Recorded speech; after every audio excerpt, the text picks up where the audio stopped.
अस्सलामुअलैकुम। Hi guys, उम्मीद है कि आप सब दोस्त खैरियत से होंगे। तो अब हम चलते हैं अपनी नेक्स्ट वीडियो की तरफ। तो मैं एमएस पावर पॉइंट ओपन करता हूं। तो पिछली वीडियो में मैंने आपको फ़ॉन्ट के बारे में बताया था। इससे पिछली वीडियो के बारे में मैंने आपको लेआउट के बारे में बताया था।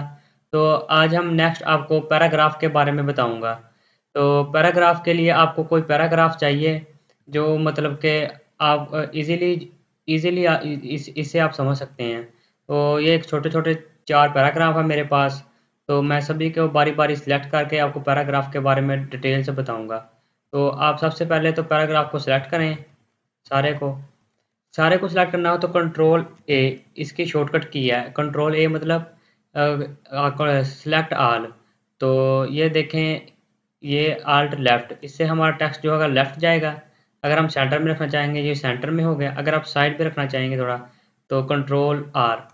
तो कंट्रोल आर हो गया। और अगर आप जस्टिफाई करेंगे तो जो टेक्स्ट होगा वो आपका सीधा सीधा जस्टिफाई हो जाएगा। जस्टिफाई लो से आपका टेक्स्ट जो है जस्टिफाई लो हो जाएगा। तो इसे L align left control plus L. अगर आप सेंटर में रखना चाहते हो कंट्रोल प्लस ई। अगर आप राइट साइड पर रखना चाहते हो तो कंट्रोल प्लस आर। अगर आप जस्टिफाई करना चाहते हो तो कंट्रोल प्लस जे करेंगे तो आपका जस्टिफाई हो जाएगा। इससे आगे आप बुलेट्स हैं कुछ।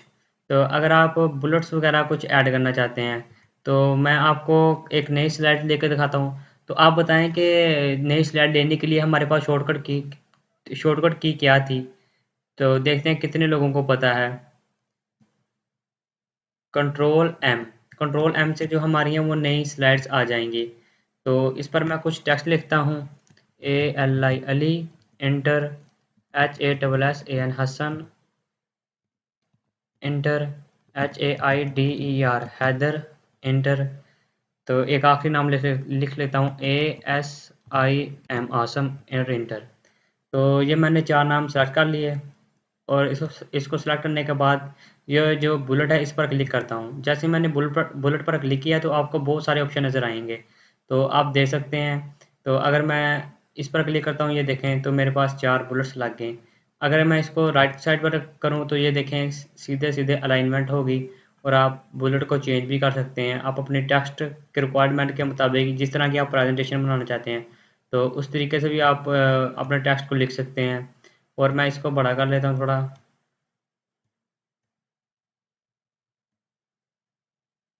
ताकि सही दिखे आपको। और फिर इधर क्लिक करता हूँ तो ये देख सकते हैं आप टिक बुलेट्स, और भी बुलेट्स के बहुत सारे ऑप्शंस हैं। आप इधर जाके इसकी कलरिंग भी कर सकते हैं। ये देखें। और ओके करता हूँ, ये देखें बुलेट्स की जो कलरिंग होगी वो भी होगी।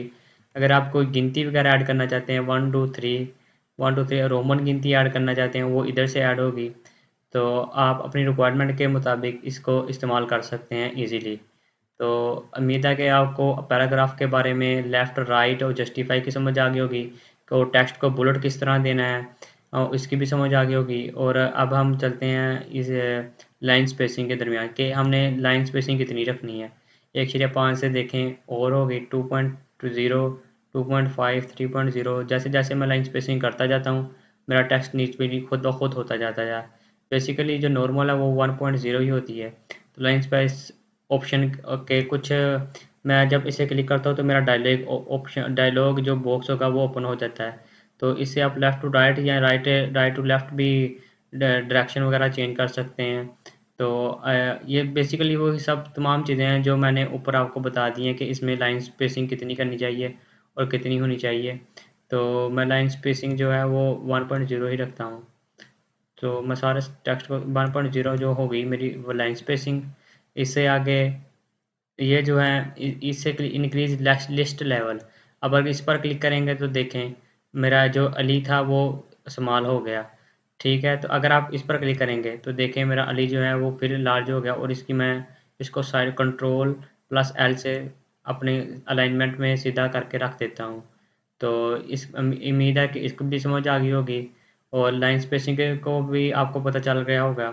और आगे है ऐड और रिमूव कॉलम्स। इससे मतलब ये होगा कि अगर आप कोई कॉलम क्रिएट करना चाहते हैं 1 कॉलम, 2 कॉलम, 3 कॉलम या मोर कॉलम्स, वो अपनी मर्ज़ी अपनी रिक्वायरमेंट के मुताबिक। तो मैं 2 कॉलम्स क्रिएट करना चाहता हूँ तो मैं 2 कॉलम्स पर क्लिक करूँगा तो मेरे पास अभी टेक्स्ट में इतने हैं नहीं, तो नीदर टू कॉलम खुद ब खुद क्रिएट हो जाए, तो मैं 3 कॉलम क्रिएट करता हूँ। ये देखें 3 कॉलम में मेरा आसम जो है वो नेक्स्ट आ गया। तो इस तरह आप कॉलम भी इसमें खुद ब खुद क्रिएट कर सकते हैं। और अगर आप 3 से ज़्यादा कॉलम क्रिएट करना चाहते हैं तो आप इधर लिख दें 8 कॉलम और स्पेसिंग 0 ही रहने दें और ओके कर दें। ये देखें मेरे 8 कॉलम्स क्रिएट होंगे और 1 2 3 4 कॉलम्स और 4 रोएं क्रिएट हो चुकी हैं। तो कॉलम्स वो होते हैं जो नीचे हों और जो मतलब कि वर्टिकली लाइन में, और रो जो होती है वो हॉरिजॉन्टल लाइन में होती है। तो आपको रो और कॉलम के भी समझ आ गई होगी। तो अब मैं नेक्स्ट आपको text direction, align text, convert to smart art के बारे में बताऊंगा। अगर आपको मेरी वीडियो पसंद आई तो आप मेरे चैनल को सब्सक्राइब करें, लाइक करें और कमेंट करें।